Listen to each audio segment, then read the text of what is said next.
Mahkota duri adalah simbol penderitaan yang dialami Tuhan Yesus sebelum disalibkan.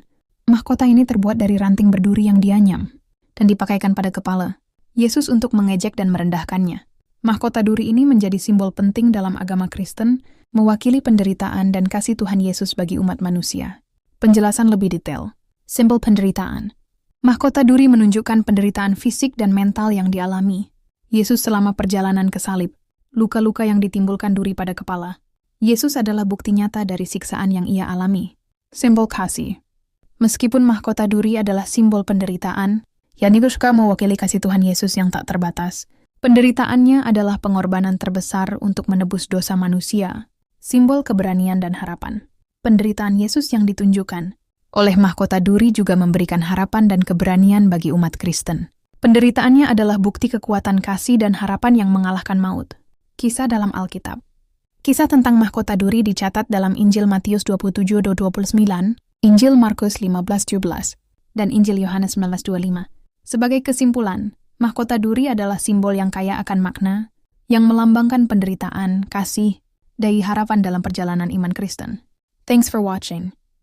Tirai Bait Suci adalah tirai tebal yang memisahkan area suci utama Bait Suci Yerusalem, yaitu tempat kudus, dari area paling suci di dalamnya, yaitu tempat Maha Kudus, ruang Maha Kudus. Tempat Maha Kudus adalah tempat di mana tabut perjanjian disimpan dan dianggap sebagai tempat kediaman Allah. Tirai Bait Suci, yang juga dikenal sebagai tabir, memiliki makna simbolis yang penting dalam agama Kristen. Dalam tradisi Kristen, robeknya tirai ini pada saat kematian Yesus, disalib melambangkan penghapusan penghalang antara manusia dan Allah, sehingga memungkinkan akses langsung kepada Allah melalui iman kepada Yesus. Berikut adalah beberapa poin penting mengenai tirai Bait Suci. Lokasi. Tirai Bait Suci terletak di Bait Suci Yerusalem, yang merupakan tempat ibadah Yahudi. Fungsi. Tirai ini memisahkan tempat kudus dari tempat Maha Kudus, dengan tempat Maha Kudus dianggap sebagai tempat paling suci di Bait Suci, tempat tabut perjanjian disimpan. Ukuran. Tirai itu dilaporkan memiliki tinggi sekitar 60 kaki, namun ketebalannya tidak pasti. Makna simbolis.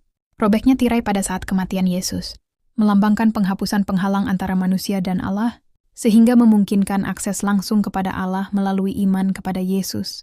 Signifikansi teologis. Robeknya tirai menandakan bahwa ritual dan perjanjian lama di Bait Suci telah berakhir, dan akses kepada Allah sekarang tersedia bagi semua orang melalui Yesus. Thanks for watching. Kebangkitan Yesus melambangkan kemenangan atas maut, dosa, dan kejahatan, serta menawarkan harapan baru dan keselamatan bagi umat manusia. Simbol-simbol Paskah seperti telur dan anak domba juga dipergunakan untuk mewakili kebangkitan Yesus. Lebih detail, kemenangan atas maut dan dosa. Kebangkitan Yesus membuktikan bahwa ia telah mengalahkan kematian dan menawarkan jalan keselamatan bagi manusia yang berdosa. Harapan baru. Kebangkitan Yesus memberikan harapan bahwa setelah kegelapan, kematian, akan selalu ada cahaya, kehidupan baru. Simbol-simbol Paskah. Telur melambangkan kebangkitan Yesus, dengan cangkang telur yang pecah mewakili kubur yang kosong. Anak domba merujuk pada Yesus sebagai anak domba Allah yang dikorbankan untuk keselamatan manusia. Perayaan Paskah.